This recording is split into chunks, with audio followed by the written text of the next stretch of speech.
the entire country getting a massive infusion of newcomers. The goal? Bring in 1.45 million immigrants by 2025. This isn't your song. This isn't your music. How can there be wrong when by committee they choose it all? They choose it all. My name is Vix. I'm 16 years old and I was raised by Ukrainian immigrant parents. I grew up in Pentecostal Christianity, and the entire scene was interesting. Ukrainians are fighting a war that threatens their very existence, and in the presence of God, they pray not only for restoration, but also judgment. A very isolating moment in my childhood was being the only one in the classroom that was able to speak Ukrainian, and everyone was English. So how about this one? Привіт means hi. Привіт. I remember I was in first grade and my parents put me in a Christian private school, and I was the only one that spoke Ukrainian. And I remember I was sobbing because I didn't know where I was. Everyone over here is speaking English. I didn't know what was going on. I was sobbing in the principal's lap, and it's I don't understand what he's saying, and my mom was in the same room. And yeah, but I ended up learning English in 3 months. They told me that they thought I wouldn't pass first grade, but I passed. So I feel I don't want to say whitewashed, but I feel very Americanized compared to my Ukrainian cousins, because I've lost the language over the years. I can still speak it somewhat, but it's very butchered compared to my family. I want to speak fluent Ukrainian with my grandmother, but I can't because I've lost the language over the years. And my dad almost strictly speaks English at home, and my mom speaks Ukrainian. So it's weird. I guess the only disconnect is just the language, because I still eat Ukrainian food on the daily, and I keep in touch with Ukrainian family and friends and such.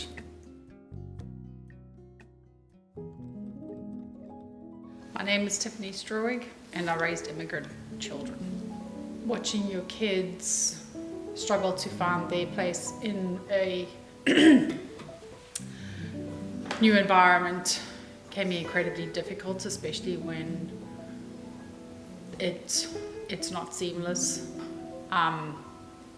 It does also have its bonuses. I do believe my children will benefit from having a much broader life experience being immigrants. There is a huge amount of guilt for having to take them away from the only place that they've ever really known. Certainly wasn't what we wanted to do. We would love to have stayed in Australia and continued having a life there. Living somewhere and being able to travel and not have to immigrate, you do have a greater sense of belonging than if you keep immigrating to different places. Everybody likes to feel like they are rooted somewhere.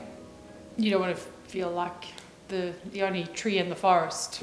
It's nice to be amongst other trees. Seeing them longing for the familiar, food, friends, family, environment, that really is hard. The whole thing's hard. Advice to other parents who have to raise immigrant children would definitely be to just love them as much as possible and make them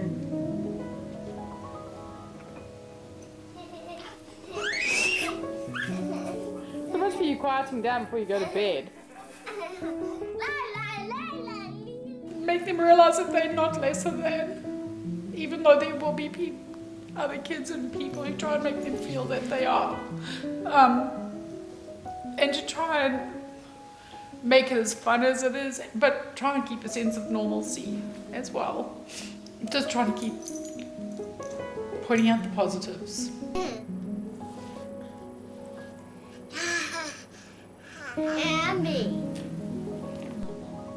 And love them lots. My name is Lawrence Struwig, and I'm an immigrant. Yeah, I mean, it's difficult when your relatives are living all over the world.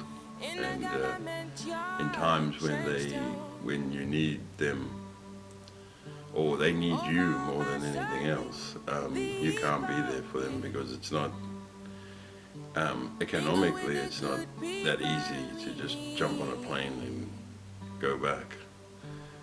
So, and you're busy with lives and time, with work commitments and things like that. You're always torn between having to provide for your family and then look after older family. It's not easy to talk about, like when your family members are going through a difficult time. Like my sister had cancer,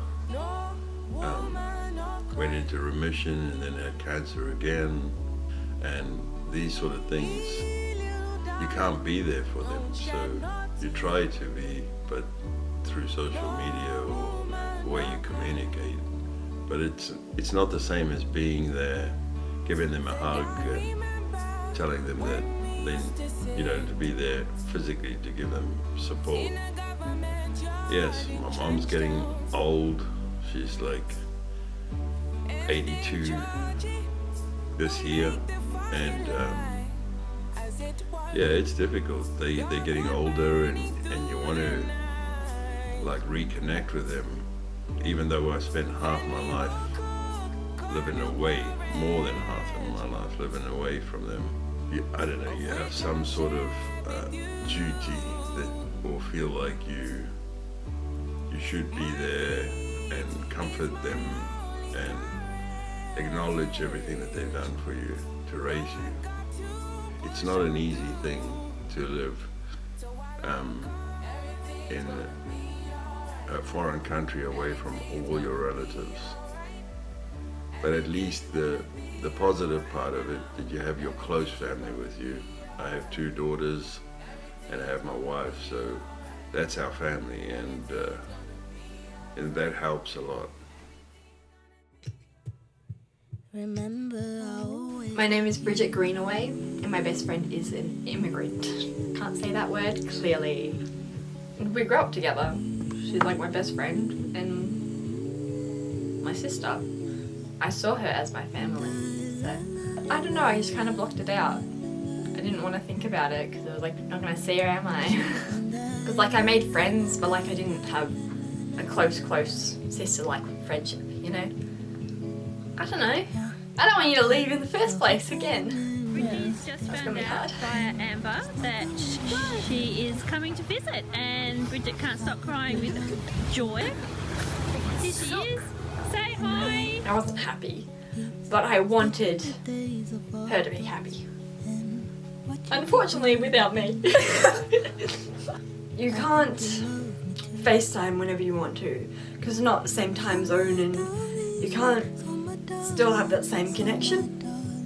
And it's difficult because it's like, I don't want to lose that friendship because it's so important, you know? And so it's hard when someone moves away that you love so much to an entirely new country when you can't communicate properly with them. And so I get other people are going to have and will continue to go through that. And I don't have advice for them because it's like, what can you do really? Because you can't be like, oh no, you're not allowed to go. You have to, I don't know, hope that they'll have a happy life over wherever they go and not move on because you want to hold on to that friendship forever. Well, at least I do. You want to hope they have a good life, but find your own new life. And kind of be more of an observer. Yeah, it's more like you're observing their life happen in front of you, but you can't reach it. But you have to be happy for them because you don't want them to feel bad. Yeah.